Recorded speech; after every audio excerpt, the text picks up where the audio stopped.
Playoffs? Don't talk about playoffs. You kidding me? Playoffs? Right! We can't have anyone freak out there, okay? We've got to keep our composure. We've come too far. There's too much to lose. We've got to keep our composure. What do you want from me? The fact of the matter is, I know the human being and fish can coexist peacefully.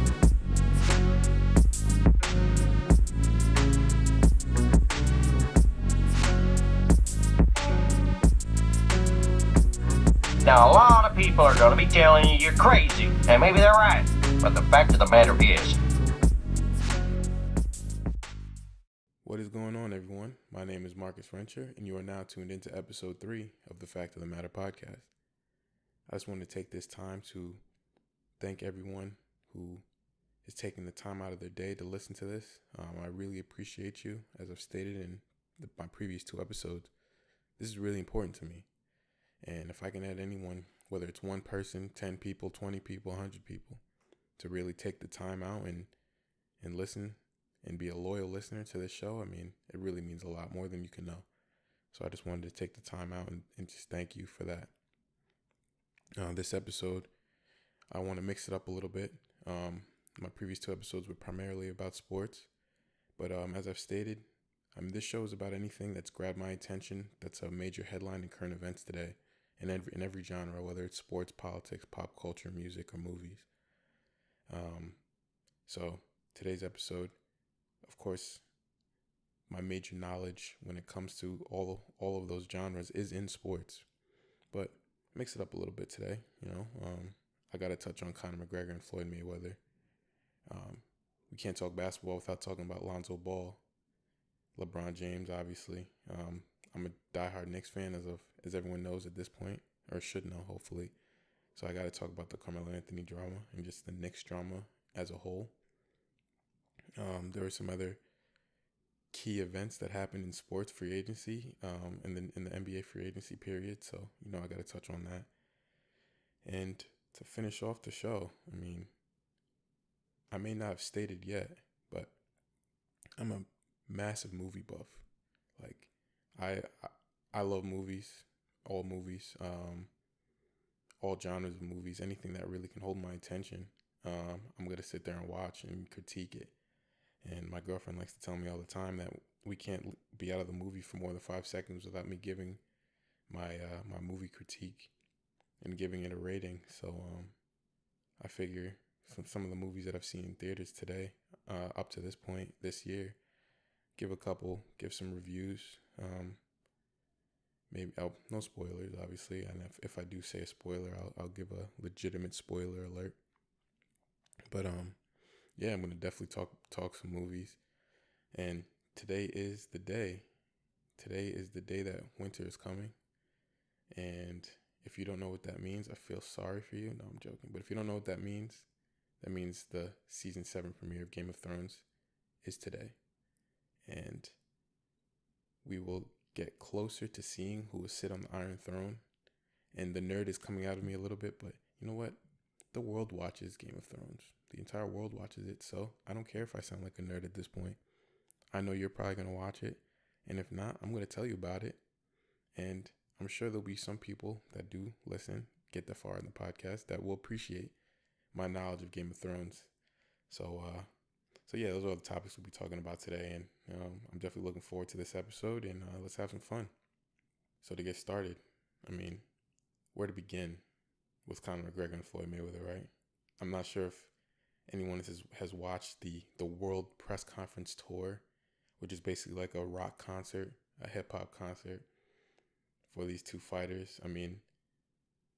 What's crazy is that the tickets were free, but I'm sure that people were registering online, getting the tickets and flipping them and getting money off of them, because there were 20,000 people in each of the cities that they toured. Where did they go? They started in LA. They went to Toronto, Canada after that. They came out here to Brooklyn, and then they went over to London. And, the fact that they filled each one of those arenas with spectators to watch a press conference where it was just the 2 of them just crapping on each other, just going off back and forth. And if you know anything about these two fighters, they are the ultimate heel and babyface. And those are more so wrestling terms. But when I say heel, I mean bad guy. And I say babyface, I mean just the good guy that everyone's rooting for. Now, in the first press conference, it was kind of obvious who those two were, who the bad guy and the good guy were. Conor McGregor was seen as the good guy, the one that's the underdog no one's rooting for, kind of like the Rocky in this. And Floyd Mayweather is the Apollo Creed. There's my Rocky references for the day. To use the Apollo Creed and just the bad guy. And what's funny is, I don't even want to say funny, but Floyd really showed his age a little bit. Dude's 40 years old. He's 40 years old. Conor McGregor just turned 29 the other day. And you can just tell Floyd is kind of over the hill when it comes to being able to talk and promote himself. What was he doing? He was screaming hard work, and the crowd's supposed to scream dedication. He was getting some people to do it, you know. And Floyd really, you can tell that kind of bothered him. Maybe it didn't. I don't know. Personally, I'm on the fence on whether I think that this is all just a crazy, amazingly elaborate marketing scheme to be able to sell this fight. And the two of them were backstage and just said, all right, we're going to do whatever the hell we can to promote this fight and get people to buy into the nonsense. Because, I mean, in my case, it definitely was working because I bought in. I bought in. I thought that Conor was amazing. Everything that he was saying, he's just real quick. He's witty. He has everything to say back and forth to Floyd, and he went up there first. You can tell he wasn't used to that type of setup when it comes to a press conference, because UFC press conferences, you're kind of sitting down. The media asks you some questions, and that's about it. But in the boxing world, he went up there and he was just given a stage kind of to just roast Floyd Mayweather and vice versa.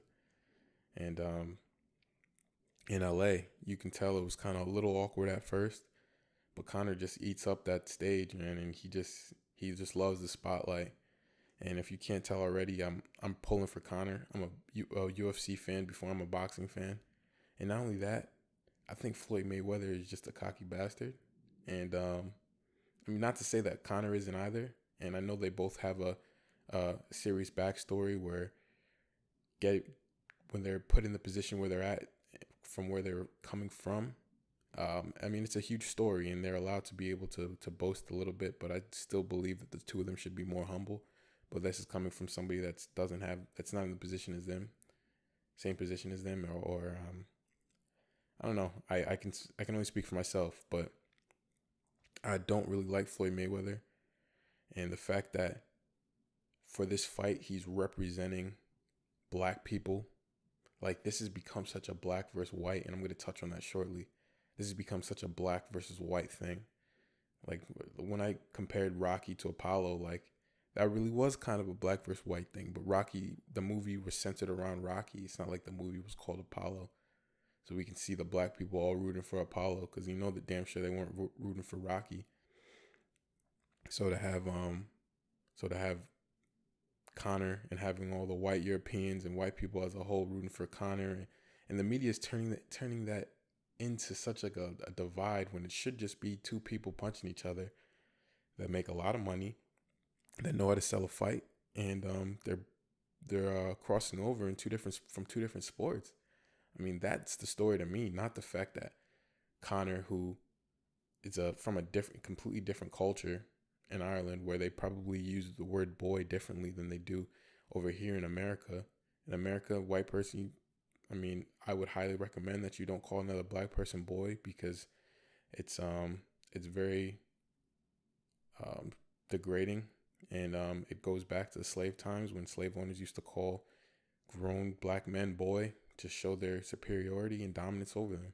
So like, okay, I understand that, but there's no way Conor had any ill intent by calling Floyd Mayweather boy in that sense, as far as being racist. And I don't know. I just think I mean, I had a conversation with somebody where they said that Conor McGregor, Irish people as a whole, are They are, a lot of them are considered to be racist back in the day and blah, blah, blah, blah, blah.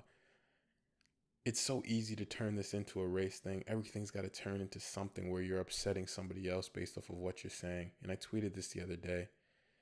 Why turn something that's already such a vicious sport into something that's politically correct by saying that you can't say this and you shouldn't say this because you're hurting people's feelings, and this group of people as a whole isn't going to like you because of that, so you have to watch what you say and apologize. It's ridiculous.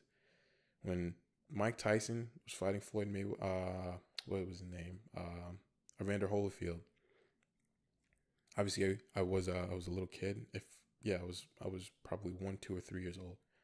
But everyone's aware at this point that Mike Tyson said some terrible things, did some terrible things during those press conferences, especially when he felt threatened. And at one point, he told Holyfield that he will eat his children. He looked at him and he said he will eat his children. And Floyd Mayweather came back the other day and he was like, there's no need to disrespect my children and all this other stuff, trying to play a sympathy card so Conor can maybe get a little flustered and be forced to apologize. Like, that's the world we live in today, and it's so ridiculous. We're talking about two people that are gonna punch each other for money in the face. Like, there are people that refuse to watch that sport because they think it's too barbaric. And you're gonna say that somebody can't say something because it's hurting their feelings in a sport that's considered to be barbaric. That to me is ridiculous. Absolutely ridiculous. I can talk about that all day, but I won't. I'm going to get back into like the actual highlights of the press conference, but I had to touch on the whole fact that this fight is starting to be considered a black versus white thing. If you're black, you're rooting for Conor. I mean, you're rooting for Floyd. If you're white, you're rooting for Conor McGregor. And it's even to the, and you know what's even funny as I continue to talk about this is they had Dana White, the president of the UFC. He puts out these vlogs on YouTube during these press conferences, and at one point he's backstage or in a hotel with a bunch of security and all these other people around, and he meets up with Drake, the rapper Drake, and Drake is on record of being a big Conor McGregor fan. They follow each other on Instagram. They tag each other on Instagram. They've been in each other's pictures and so on and so forth. So Drake is rooting for Conor McGregor. But when Dana asked him, I just thought this was funny and something that needed to be mentioned. I'm not sure if anyone's seen this vlog at all. But Dana White asked him, he was like, who are you pulling for? And he was like, oh, you know I'm rooting for my guy. He was like, Dana, I guess, didn't catch that or something. They kept talking. He was like, so yeah, who you got, Floyd or Conor? He's like, oh, I got to go with my guy. Just as Drake, I got to go with my guy. I definitely got to go with my guy. You know, he's in there, my guy. He never said Conor. And then Complex News the next day, is Drake rooting for Conor McGregor in the Floyd versus McGregor bout on August 26th? Ridiculous. And now it's going to be, oh man, well, Drake doesn't represent the black community, blah, blah, blah. And now the black community is going to be all diehard rooting for Floyd Mayweather, who's a notorious woman beater, an adulterer, someone who just doesn't respect women. He's a chauvinist pig to be perfectly honest. And he's just a jerk. And he's supposed to represent black people as a whole, and people are just going to forget that. I mean, you can't talk about personalities when it comes to this fight, because if you're going to go by that, Floyd Mayweather's a jerk and Conor McGregor just isn't. He's cocky as hell and he spends money just like all of them, and he's not humble at all about it. And I'm not even going to say he's not humble at all, because if you actually watch interviews and press conferences, he is humble, and he's very humble to be in the position that he's in. Floyd has been in this top spot for so long that he's just let it get to his head. And now he's over here waiting for this fight to finish so that he can pay back the IRS before he gets thrown in prison for $100 million in owing $100 million in taxes. I mean, that's Floyd Mayweather for you. So, I mean, if you can't tell, it may sound a little biased, but I'm rooting for Conor McGregor. Floyd doesn't represent me as a black man.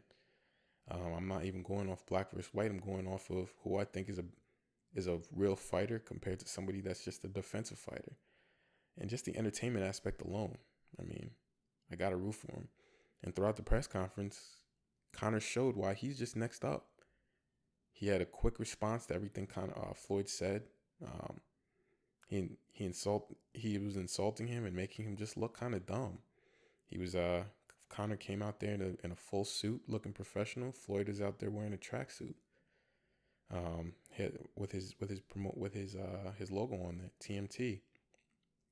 And Floyd just looked dumb. When they went to Canada, he said, Toronto, he said, I'm wearing the Toronto flag on me.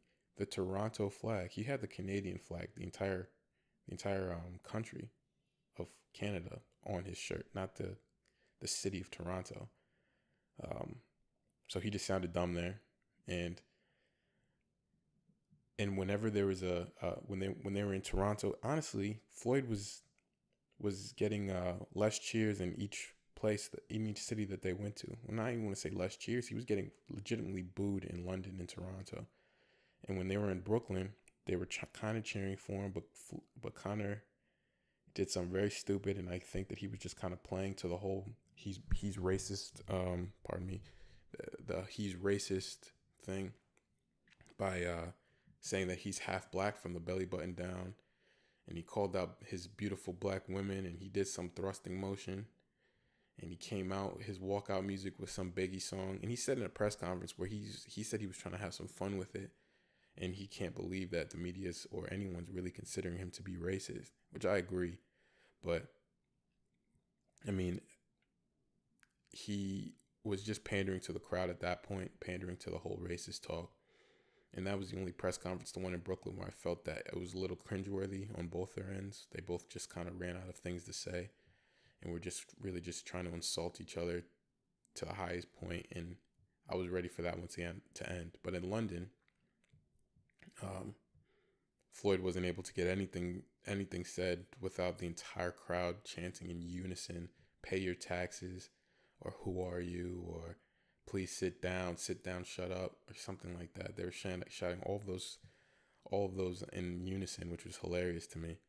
And I don't know, Floyd's as far as the popular vote, he's got his hands full because Europe as a whole is always going to root for Conor McGregor. The Irish are everywhere, and UFC fighters, I think at this point, highly outweigh the boxing community, boxing fans as a whole. So people, as far as who they want to win, it's going to be Conor, but who they think is going to win, it's going to be Floyd because he's 49-0 for a reason.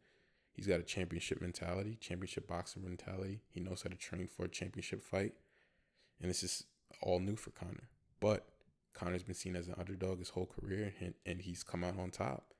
So, I mean, those are all compelling factors for this fight, and it just makes you want to tune in. I mean, $100 for a fight seems ridiculous, but regardless of what anyone says, they're going to buy the fight. They're going to want to tune in. They're going to see if Conor can knock him out in the first 4 rounds. They're going to see if Floyd can deliver on saying he's going to knock out Conor McGregor, something he hasn't done in 20 years. I personally think the fight's going to go to decision and Floyd's going to win by decision because that's just what he does. He's beat the best boxers in the world doing that, and Conor's not one of the best boxers in the world. And I may be biased, but I'm not stupid, and Floyd is more than likely going to win this fight by decision. But my dark horse prediction is that Conor knocks him out within the first 4 rounds, just like he said, because Conor's somebody that calls his shots, man. Conor calls his shots, and there's nothing else really anyone can say about it. It's just truth. He calls his shots, and he said he's going to knock him out in the first 4 rounds, and it's hard to go against that. And you know he's going to go out there swinging, looking for that knockout. But he's never fought anyone nearly as defensive as Floyd. So this can go back and forth forever. All I know is that I'm super excited for this fight. I think it's going to be great. August 26th can't come soon enough. I'm buying this fight for sure, and I'm rooting for Conor, man. I think Floyd's going to win, but I'm rooting for Conor, and that's just my final pick on that. I mean, to segue perfectly, people that know how to promote themselves, even if he's not doing it himself, but he is being promoted by the ultimate promoter, by the Don King of the NBA when it comes to promoting. And that's Lonzo Ball, man. Lonzo Ball currently has the Don King of promoters as his manager, and his father, LeVar Ball. This stay in your lane, LeVar Ball. The funniest man probably that shouldn't even be funny. He's just so hilarious. Everything he does and says is just like an absolute joke. And it's funny. And what's upsetting is that a black man that is a good father to his kids can't even have that. Like, it's either the black man isn't around for his kids because he stepped out, or he went and he just left them, or he is there and he's just there. He's just too much. He's there too much. You know, he's doing too much for him, for the kid. I mean, playing LA isn't going to help Lonzo's case because he's got the ultimate spotlight on him. But I tell you what, kids producing, it's Summer League. I've never in my life put too much into Summer League. But when you look at some of the current stars in the NBA and their performances in Summer League compared to where they're at right now, it was a good telltale sign of where they will end up based off of their Summer League performances. And Lonzo Ball, man, he had that bad first game, probably had some jitters, probably be the same thing when he has his first game in the regular season, start as a starting point guard in the NBA for the Los Angeles Lakers. Probably going to be the same thing. I mean, not everyone could be LeBron James and put up damn near a triple-double in your first game as a rookie, as a highly coveted rookie at that. So, Lonzo, his Summer League performance, I mean, if they run the table in this Summer League tournament and they win, I mean, God, the media's going to eat it up. But Lonzo's a good kid. He's a good player. He's a good basketball player. People knew that in college. He was seen as a potential number one pick. Markelle Fultz came out of nowhere because he's a scoring guard. He reminded people of Damian Lillard. His team didn't make the tournament, but neither did Ben Simmons the year he went number one. So, but you got to give it to Lonzo. He's doing his thing. He's playing for the Los Angeles Lakers, and he is potentially going to turn that entire franchise around. And it's fun to watch, man. It's fun to watch. I mean, he's got his mentor, and as Magic Johnson, another 6'5", 6'6" point guard. Pass first point guard, crazy basketball IQ. I mean, if you watch some of these highlights, Lonzo looks like he's been in the league for a while. I mean, again, you can't. I'm laughing because it's Summer League and I'm falling right into what the media is doing. And they're labeling Lonzo as this and that, and just basing it off of him playing against Summer League players who may not even make the D League or the G League squad, you know. But he's clearly elevated himself to being better than the field, and that's something that was important. And if he can do that, then he's good money in my book. He's good money because if you can separate yourself and make it known that you're better than the rest of the players that are out here that may not even make an NBA squad, then you're doing your job as a number 2 pick. Last year, Ben Simmons, personally, he didn't do that. He wasn't really hitting jump shots. Played, I think, 3 games. At no point did he even flirt with a triple-double. He's somebody that's a pass-first guard as well. I mean, I still think Ben Simmons is going to be a great NBA player and a superstar in this league. It's hard to deny the talent that's there. Scouts are having highly coveted for a reason. I think that he's going to be a great player as well. But to get back to Lonzo, I think that he's separating himself, and he's got the pressure on him with all the eyes on him, all the NBA stars watching. A couple games ago, LeBron was at his Summer League game. He said it's because the Cavs were playing after him or before him, and he stuck around to watch Lonzo. But there are reports that LeBron wants to play in LA, and the media has interviewed Lonzo and asked him how he would feel about playing with LeBron in LA, and he's had nothing but great things to say. And it's almost like the media is creating this Lonzo and LeBron connection, where personally I think LeBron would be crazy to leave Kyrie Irving to play with Lonzo. But again, Lonzo hasn't played a single game in the NBA. Lonzo can end up being one of the greatest guards of all time. We have no idea. That's the thing. That's the fun part. We have no idea. Lonzo can go out there his rookie year and flirt with a triple-double for the whole season.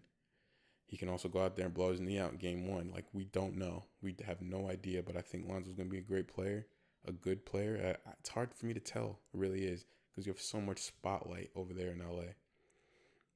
It's tough, but the fact that LeBron went, he watched the game. Lonzo went out there and scored 36 points and almost had a triple-double and brought the team back to win in Summer League, but it's fun. It's fun. You get to see the players showcase their skills and showcase what they can do and potentially do in the NBA.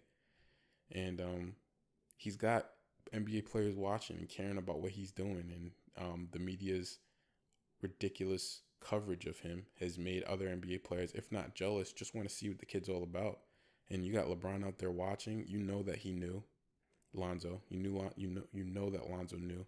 He said that he didn't realize until halftime, but it's funny enough, he had like 4 or 5 points by halftime, and he put up the rest of his points in the second half of the game.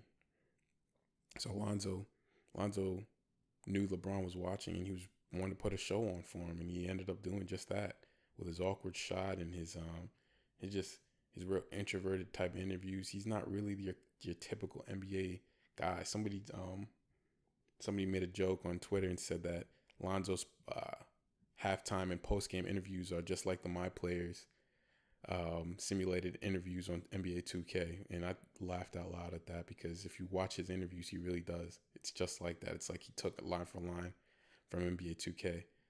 And that was funny. But Lonzo knows what he's doing out there. And to comment briefly on what he's doing with the shoes, he wore his triple Bs or his ZO2s for the first couple games. He had a triple-double in the second, and the game he wore his ZO2s. Then he wore Kobe's shoe. I think that's the game he scored 36, and he had LeBron watching. He had a triple-double wearing James Harden's shoe the game after that. And then last night he wore Steph Curry's shoe, and Steph Curry's Curry 4, which is a dope shoe, by the way. Under Armour is starting to get it right. And I'm going to touch on, I got a little story about Under Armour that I found out just the other day. I'll touch on that briefly. But yeah, he wore the Curry 4, and he went out there and flirted with a triple-double again and led his team to victory. I mean, he makes players around him better. You know this kid named Kyle Kuzma. You know this other kid named, Sereno or something. I'm saying, I can't remember their names, but the fact that Lonzo's making them household names because he's getting them the ball, they're scoring, and he's making them look better. And imagine what he does with NBA talent. Imagine how Brandon Ingram's going to fare playing with somebody that's going to get him the ball at his spots. Brandon Ingram, a number 2 overall pick, and somebody that people think have the potential to play just like Kevin Durant. I mean, you got Caldwell Pope, a number 1 high pick in the draft from Detroit that just went over there. You got Brook Lopez, a legitimate center in the NBA. They got a solid squad. Julius Randle, who gets better every single season. Kentucky forward, Kentucky guys, they just play hard.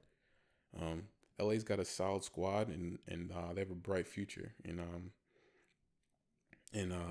Lonzo is showing that he can handle the spotlight for now. So we'll see what it gets like when camp starts, preseason, and the NBA season. We'll see, but at this point in his early NBA career, Lonzo is proving doubters wrong. He's not letting his father be a distraction, and he's playing really well. He's got a great summer league stat line, and I'm happy to see him. I'm happy to see it. I'm as an NBA fan, and I'm entertained by his performance. I'm happy to see where his future holds, where his future lies. Let me just move on before I continue to say the wrong word. But going from a team with a bright future to a team with absolutely no future or just no anything, no idea where they stand, and it hurts me to say this, but the New York Knicks. Womp, womp, womp. I'm just going to talk about the New York Knicks briefly.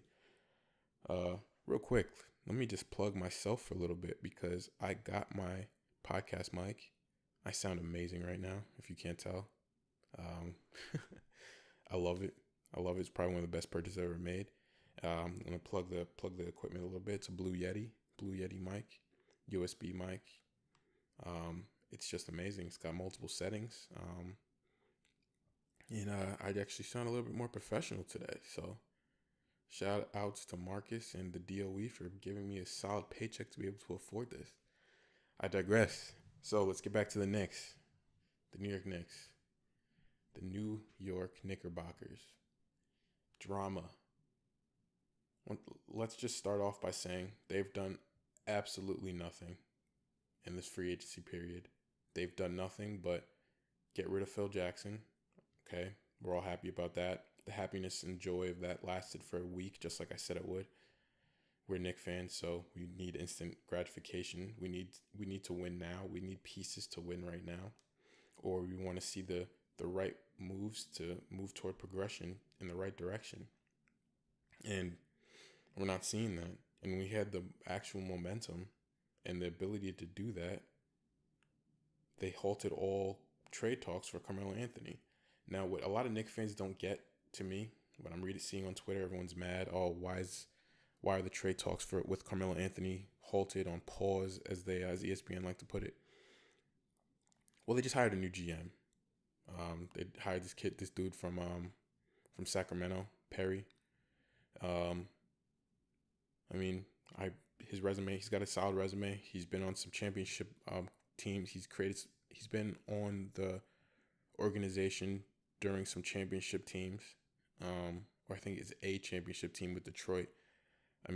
Seems like he knows what he's doing. Listen, I have nothing to say about it. Seriously, I have absolutely nothing to say. I'm a diehard Knicks fan. I can give you stats for anything, and I can sit here and read you his entire resume and why he's a right fit for the job. I don't care. I honestly just want him to produce and do what he can. He signed a 5-year contract. So James Dolan must see something in him. The Knicks organization may see something in him. They must, in order for him to make the correct moves. And I think that's the reason why the trade talks stopped, because he wanted to pull the reins back and take control of the whole thing, because Steve Mills was the one that was orchestrating the entire trade talks, and he probably was going to do something stupid. He was probably going to take in Ryan Anderson's contract for the next 3 years and would have put us right below the cap, where we wouldn't be able to sign any free agents next year, or have the ability to sign KP to an extension the way that we need to. That's Kristaps Porzingis, for those who are listening that aren't familiar who KP is on the Knicks. But sometimes I get hot just thinking about what the Knicks are doing or what they're not doing. But as a biased Knicks fan, I like to believe that things will eventually work out. And as long as we have a core nucleus of Kristaps Porzingis, Willie Hernangomez, or Billy Hernangomez, and at this point, somebody who I actually wasn't that upset that the Knicks signed. Maybe he signed him for a little bit too much money, but Tim Hardaway Jr. He had a great season last year. As somebody that was either coming off the bench, started a few games, he had flashes. He was playing in an offense that was pretty much, I don't want to say, actually, you know what, that's not true. They had a solid offense because Budenholzer over there in Atlanta is a great coach. But I think they had flashes of brilliance over there, and I think that he's going to come here. He's got a lot to prove, rejuvenated, and he's just ready to show why he was traded too prematurely, and I think he's going to have a good season. I think he will play well with Courtney Lee. I would honestly continue to start Courtney Lee and have Tim Hardaway Jr. come off the bench as a sixth man. But in reality, it doesn't really matter because the Knicks may only win 30 games next season.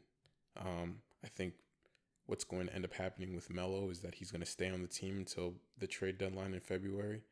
They're going to get his value up because Melo's training like a man possessed this offseason. I think he wants to play for a contender. And by the halfway point, you'll be able to know who the real contenders are. You'll be able to see if Houston could do anything with Chris Paul and James Harden. They'll be able to see if Cleveland is fed up with Kevin Love at that point and they just want to get rid of him and to create a 3-team trade or something, do something so that Melo can join LeBron and the Cavs and those guys. They'll be able to see where Melo can fit to help a contending team. Hell, he may end up in San Antonio. You never know. You absolutely never know. But I think he's going to stay with the Knicks till the trade deadline. I don't think that he's going to get traded by the start of the season. I just really don't. I could be wrong. I may end up eating my words with that, but my gut is telling me he's going to stay on the Knicks squad until the trade deadline in February, so we can actually see and not have to rush a 4-team trade and get some pieces that, because the talks were there was a 4-team trade. I don't know who the 4th team would have ended up being, but who I saw the Knicks would end up picking up would have been Evan Turner, Mo Harkless, Myers Leonard in a 1st-round pick. It may have just been Mo Harkless, Myers Leonard in the 1st-round pick from Portland. Portland would have got Ryan Anderson, and then Atlanta would have. Houston would have got Carmelo. So, those were the 3 teams. They were talking about a 4th team being in there. So, because nobody wanted that Ryan Anderson contract. It was all such a mess, such a circus, and it's not even surprising because whenever the Knicks are involved in anything, it does end up being a circus. So we'll see what happens. But at this point, the Carmelo drama is real. No, honestly, I think it's slowly coming to an end. I think that we're going to more so be talking about talks to convince him to stay.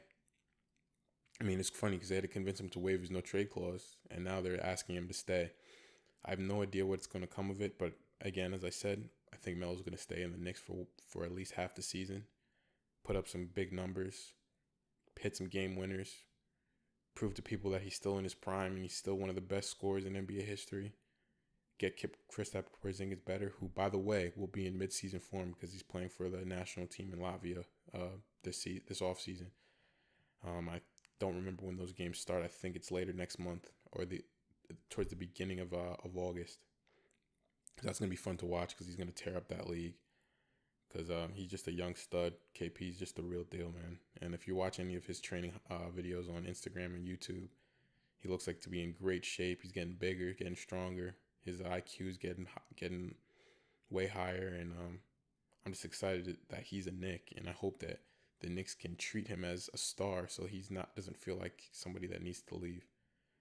And it's just tough. And speaking of stars that are going to other teams, I want to briefly touch on that I found out today that Rajon Rondo signed a deal with the New Orleans Pelicans, who to me, I think that's a nice pickup. They have Drew Holiday as a starting guard, but now they actually have a solid backup point guard. And then you have AD and DeMarcus Cousins, and they got to make that work. They got 1 year to make it work, because if not, DeMarcus Cousins is going to hightail it out of New Orleans, and he's going to probably go to LA or Washington.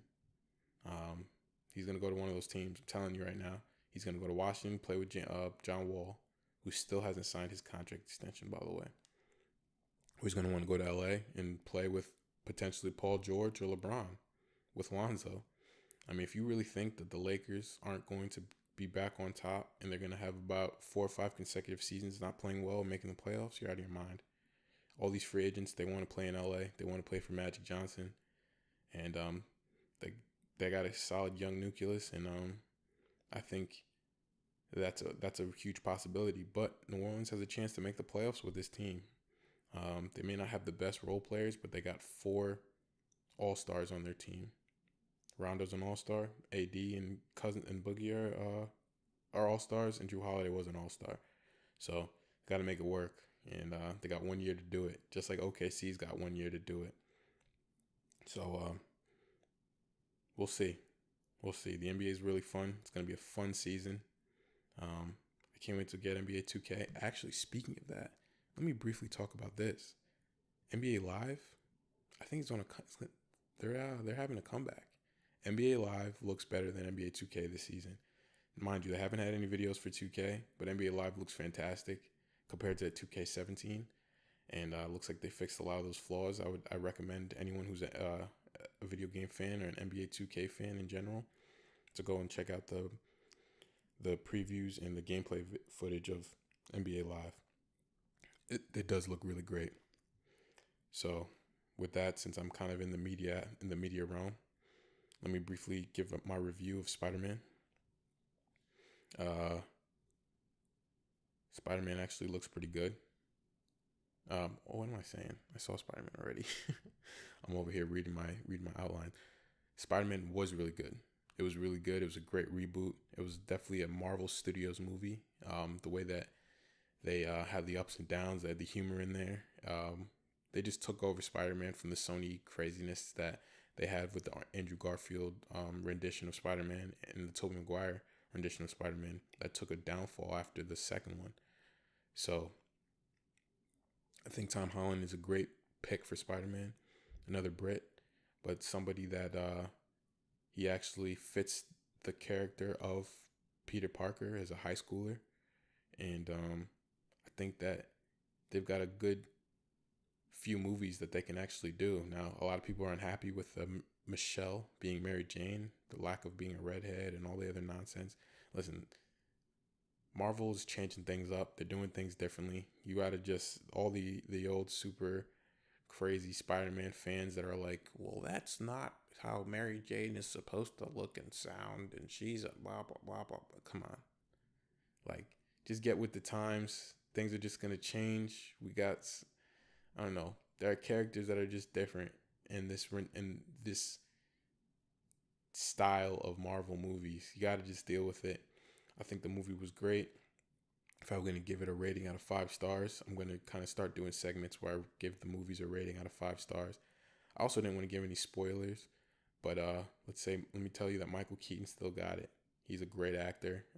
His rendition of Vulture was amazing. Thought the effects were great. I don't think there were enough fight scenes. I wasn't particularly fond of the Iron Man like Spider-Man suit, but the look of the suit was cool. I didn't like Karen, the thing that was talking to him in his head. I didn't particularly like that. I think Spider-Man's suit is supposed to be created by him with the web cartridges and all that. I mean, that's me. Maybe not getting with the times, but I thought it was cool, man. I thought the movie was real cool. I'm a huge comic book guy. I'm a huge superhero guy, so to see all of the crossovers with Iron Man going in there, and eventually Spider-Man's gonna be with the rest of the Avengers and Guardians of the Galaxy and all them. In the Infinity Wars movie, it's gonna be dope, man. You just gotta just let it play out and let Marvel Studios do what they do and just let it happen, man. And I think it was a really good movie. And out of 5 stars, I give it a 4. Give it 4 stars out of 5, just based on the potential in the future of what the movie can hold. The plot line itself was solid. It was all right.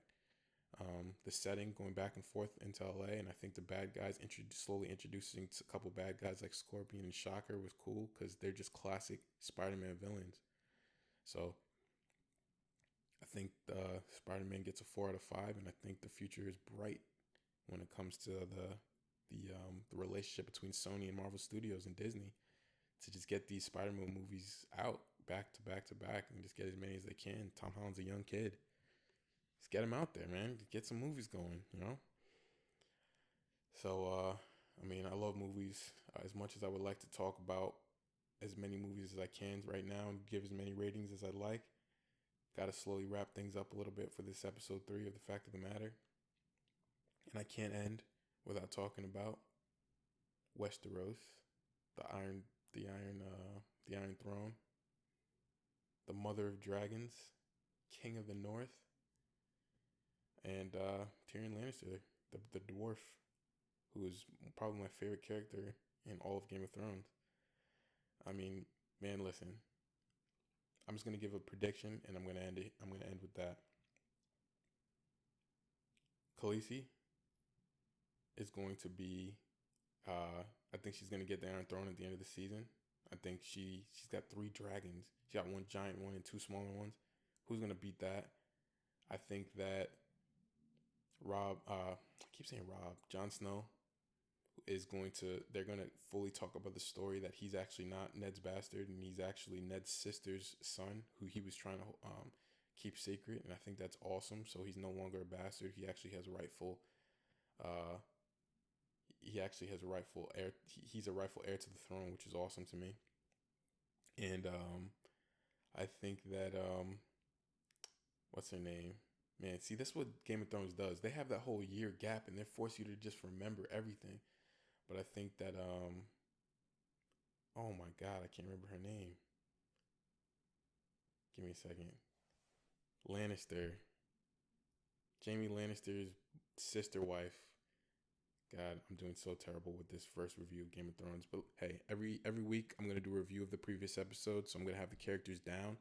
But I think that she's gonna lose her shit. She's going to eventually mess up everything that they have going over there in Westeros.